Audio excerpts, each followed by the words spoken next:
Coba kamu bayangkan, kamu hidup di sebuah negeri yang sangat kaya. Tanahnya subur, bahkan hasil buminya terkenal hingga ke Eropa. Namun anehnya, di negeri itu kamu tidak memiliki banyak hak. Sekolah sulit diakses, pekerjaan dibatasi, dan di tanah kelahiranmu sendiri, kamu dianggap lebih rendah daripada orang asing. Itulah keadaan Indonesia lebih dari 100 tahun yang lalu, ketika negeri ini masih dikenal dengan nama Hindia Belanda. Namun di tengah ketidakadilan itu, muncullah 3 orang yang berani memikirkan sesuatu yang berbeda.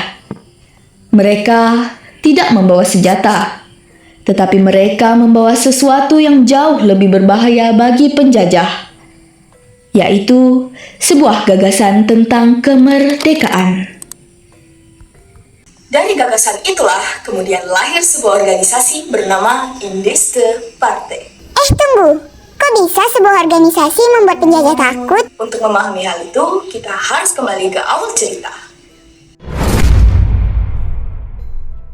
Awal abad ke-20 di Hindia Belanda, masyarakat dibagi ke dalam beberapa kelas sosial.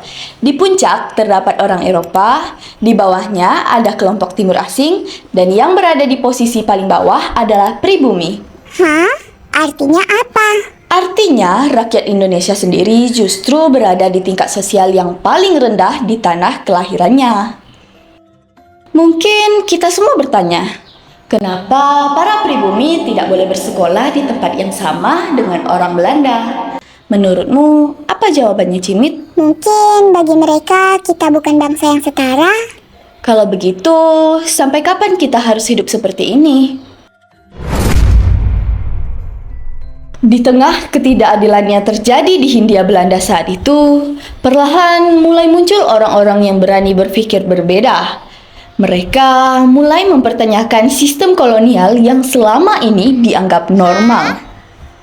Dan dari sekian banyak tokoh yang muncul pada masa itu, ada 3 orang yang kelak dikenal sebagai 3 serangkai. Mereka adalah Ernest Desdeker, Ki Hajar Dewantara, dan Cipto Mangunkusumo. Ketiganya memiliki latar belakang yang berbeda, namun mereka dipersatukan oleh satu tujuan yang sama, yaitu keinginan untuk melihat Hindia Belanda menjadi negeri yang adil dan merdeka. Tokoh yang pertama adalah Ernest Desdeker. Ia lahir pada tahun 1879 di Pasuruan, Jawa Timur. Nah, menurutmu foto yang ini dan yang ini, apakah mereka 2 orang yang sama? Tidak, mereka bukan orang yang sama.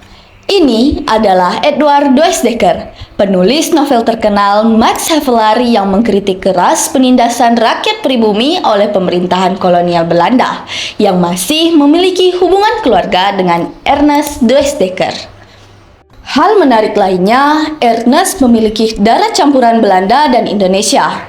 Ayahnya adalah orang Belanda, sementara ibunya adalah orang Indonesia. Berarti secara sosial, Ernest sebenarnya memiliki kesempatan untuk hidup nyaman di kalangan orang Eropa ya? Benar, tapi kenyataannya tidak sesederhana itu. Sejak muda, Ernest melihat bagaimana rakyat pribumi diperlakukan secara tidak adil oleh sistem kolonial. Hal itu membuatnya mulai mempertanyakan sistem yang berlaku. Ia kemudian bekerja sebagai wartawan dan penulis. Melalui tulisan-tulisannya, Ernest sering mengkritik kebijakan pemerintahan kolonial Belanda. Dan dalam perjalanan perjuangannya itu, ia kemudian bertemu dengan seorang dokter yang juga memiliki pemikiran sangat kritis terhadap pemerintahan kolonial, dan akan kita bahas selanjutnya. Kenapa Ernest begitu keras mengkritik pemerintah Belanda? Bukannya beliau juga bagian dari orang Eropa? Jawaban dari Ernest sangatlah simpel, Cimit. Karena ketidakadilan tetaplah ketidakadilan, siapapun yang mengalaminya. Karena keberaniannya itu, Ernest menjadi salah satu tokoh yang paling vokal dalam gerakan nasionalisme pada masa itu. Kelak, sebagai bentuk kecintaannya kepada Indonesia, ia bahkan mengganti namanya menjadi Danurdija Setia Budi. Berarti beliau sebenarnya bisa saja memihak Belanda ya? Benar, Namun beliau memilih berpihak pada keadilan. tepat sekali. sekali. Tokoh kedua adalah Dr. Cipto Mangunkusumo. Ia lahir pada tahun 1886 di Jepara, Jawa Tengah. Sesuai dengan gelarnya, ia adalah seorang dokter yang dikenal sangat cerdas, tetapi sangat berani menyuarakan kritik terhadap pemerintah kolonial Belanda. Sebagai seorang dokter, ia sering melihat langsung kondisi rakyat yang hidup dalam kemiskinan dan penderitaan. Banyak orang sakit, tetapi tidak mampu mendapat pengobatan. Banyak keluarga hidup dalam kesulitan, sementara kekayaan negeri ini terus mengalir ke Belanda. Pengalaman-pengalaman itulah yang membuat Cipto mulai berpikir. Masalah bangsa ini bukan hanya soal kesehatan, tetapi juga soal kebebasan. Nah, sebelum bergabung pada organisasi Indiste Partai, Cipto sebenarnya sudah aktif dalam organisasi Budi Utomo. Namun, seiring waktu, ia merasa bahwa perjuangan dalam organisasi tersebut masih terlalu terbatas. Suatu hari, dalam sebuah diskusi, ia berkata kepada teman-temannya, Kita tidak bisa hanya memperjuangkan pendidikan jika bangsa ini sendiri masih hidup dalam penjajahan. Pemikirannya yang sangat tajam dan berani membuatnya sering berselisih pendapat dengan pemerintah kolonial. Namun, justru karena keberaniannya itulah ia bertemu dengan Ernest Dwesdecker. Keduanya langsung merasa memiliki tujuan yang sama. Oh, jadi mereka berdua sama-sama ingin melawan penjajahan ya? Benar sekali. Namun, masih ada satu tokoh lagi yang nantinya akan bergabung bersama mereka loh. Siapa ya? Ini dia Ki Hajar Dewantara. Ia lahir pada tahun 1889 di Yogyakarta. Dengan nama asli, Raden Mas Suwardi Surjaningrat. Ia berasal dari keluarga bangsawan Keraton Yogyakarta, yang artinya Sejak lahir ia berada di kalangan priai, yaitu kelompok masyarakat yang memiliki kedudukan cukup tinggi pada masa Hindia Belanda. Dan secara sosial, Suwardi sebenarnya bisa saja hidup dengan nyaman. benar. Namun, sejak muda ia memiliki ketertarikan besar terhadap dunia pendidikan dan pemikiran. Bahkan, ia pernah bersekolah di Stovia loh, yaitu sekolah kedokteran untuk pribumi di Batavia, yang sekarang dikenal sebagai Jakarta.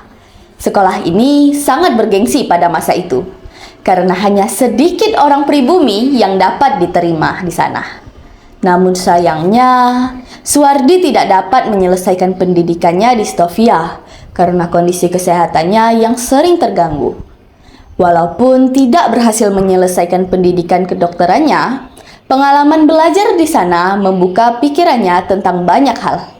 Ia mulai tertarik pada dunia tulisan, pemikiran, dan pergerakan sosial. Karena itulah kemudian ia bekerja sebagai wartawan dan penulis di berbagai surat kabar. Melalui tulisan-tulisannya, Suwardi sering mengkritik kebijakan pemerintah kolonial Belanda yang dianggap tidak adil bagi rakyat pribumi. Pada masa inilah, ia kemudian bertemu dengan dua tokoh pergerakan lainnya yang memiliki pemikiran yang sama, yaitu Ernest Dwesdecker dan Dr. Cipto Mangunkusumo. Ketiganya sering mengadakan diskusi panjang mengenai masa depan masyarakat di Hindia Belanda. Suatu malam, dalam sebuah diskusi kecil, Suwardi pernah berkata, Bangsa ini tidak hanya membutuhkan keberanian, tetapi juga kesadaran. Ernest kemudian menjawab, Dan kesadaran itu hanya bisa tumbuh jika rakyatnya mulai berpikir. Cipto menambahkan, Kalau begitu, kita harus mulai menyadarkan mereka. Suwardi kemudian mendirikan lembaga pendidikan bernama Taman Siswa pada tahun 1922. Sekolah ini didirikan agar rakyat Indonesia dapat memperoleh pendidikan tanpa diskriminasi. Karena jasanya yang begitu besar dalam dunia pendidikan, Raden Mas Suwardi Surjaningrat kemudian lebih dikenal dengan nama Ki Hajar Dewantara, yang hingga saat ini dihormati sebagai Bapak Pendidikan Nasional Indonesia. Dan pada setiap tanggal 2 Mei, tepat pada hari kelahiran beliau, diperingati sebagai Hari Pendidikan Nasional. Perjuangan Ernest Dwesdecker, Dr. Cipto Mangunkusumo, dan Ki Hajar Dewantara tidak berhenti hanya pada tulisan dan diskusi saja. Mereka menyadari satu hal penting. Jika ingin membawa perubahan yang besar, maka harus ada sebuah organisasi yang mampu menyatukan banyak orang. Organisasi yang berani menyuarakan gagasan tentang persamaan hak dan kebebasan. Akhirnya, pada tanggal 25 Desember 1912, mereka mendirikan organisasi bernama Indiste Partij yang berada di Bandung. Indiste Partij itu sebenarnya organisasi apa sih? Indiste Partij adalah organisasi politik dan pergerakan nasional. Artinya apa? Yang artinya, organisasi ini bergerak di bidang politik dengan tujuan memperjuangkan persamaan hak bagi seluruh penduduk Hindia Belanda, serta menumbuhkan kesadaran nasional. Hal yang sangat menarik dari organisasi ini adalah keanggotaannya terbuka untuk semua golongan yang dibagi ke dalam beberapa kelas sosial tadi, yaitu orang Eropa, kelompok timur asing, dan pribumi.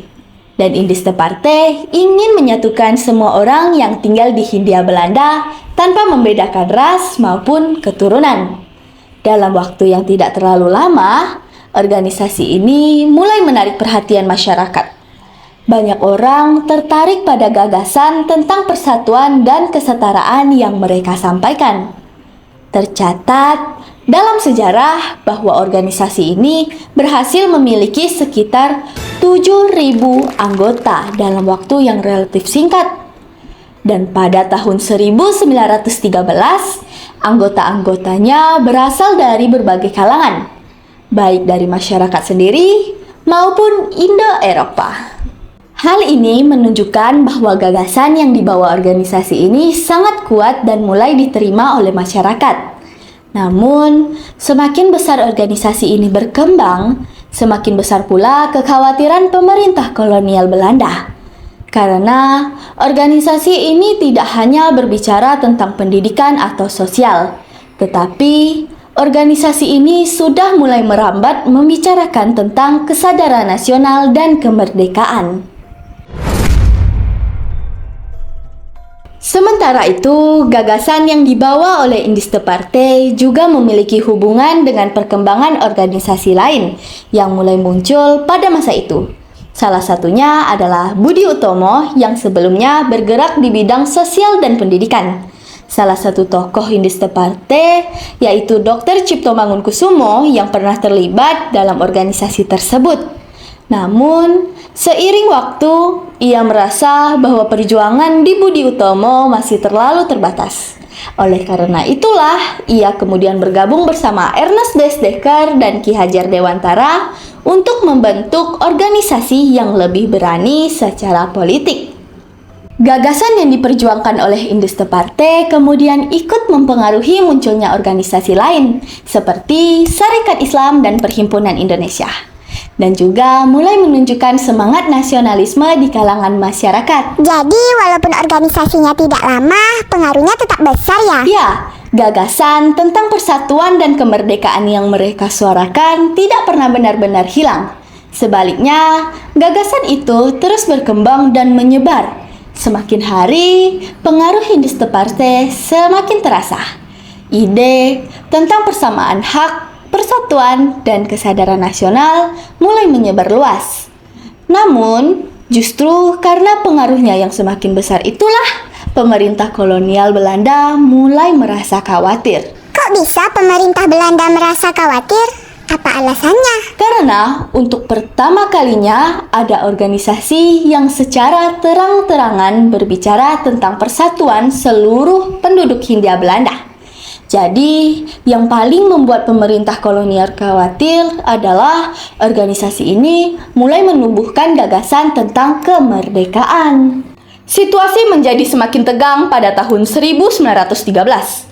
Saat itu, pemerintah Belanda berencana merayakan 100 tahun kemerdekaan Belanda dari Prancis yang jatuh pada tahun 1913.